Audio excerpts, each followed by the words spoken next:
ይችን ቪዲዮ አይታችኋል? በጣም የተገረምኩበት ቪዲዮ ነው። እቺ ሴት አንድ ቢሮ ለመግባት አንድ ላይ ሆነው ተሰብስበው ተሰልፎ እየጠበቁ ናቸው። ነገር ግን እነዚህ ሰዎች ከተሰለፉት መካከል ከመጨረሻ ጀምሮ እስከ ሁለተኛ ድረስ ያሉ ሰዎች በአንድ ላይ ተሰበሰቡና በአንድ መንፈስ ሆኖ ወደኋላ ይለፍ ያሏት፣ በአንድ ቃል ሆኖ ወደኋላ ይለፍ ያሏት። ምንም ማድረግ ስላልቻለች ብቻዋን ስላለች ወደኋላ አለፈች።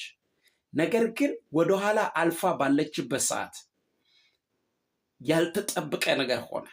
ድንገት ሳይታሰብ እነሱ ከሚጠብቁ ሳይሆን ከኋላ በሩ ተከፈተና መጨረሻ የተባለች ሴት አንደኛ ሆና ገባች። አቦ እንዲህ አይነት ህይወት ያገኛችሁ፣ እንደዚህ አይነት ተአምራት በህይወታቸው ይሆን። ስሙኝ በደንብ።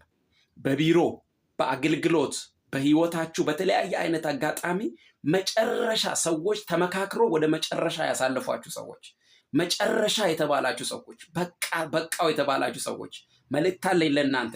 ከዛሬ ጀምሮ እግዚአብሔር ፊተኛ ያደርጋችኋል። ኋለኞች ፊተኞች ይሆናሉ፣ ከብዙ ፊተኞች ደግሞ ኋለኞች ይሆናሉ ይላል መጽሐፍ ቅዱስ ሲናገር።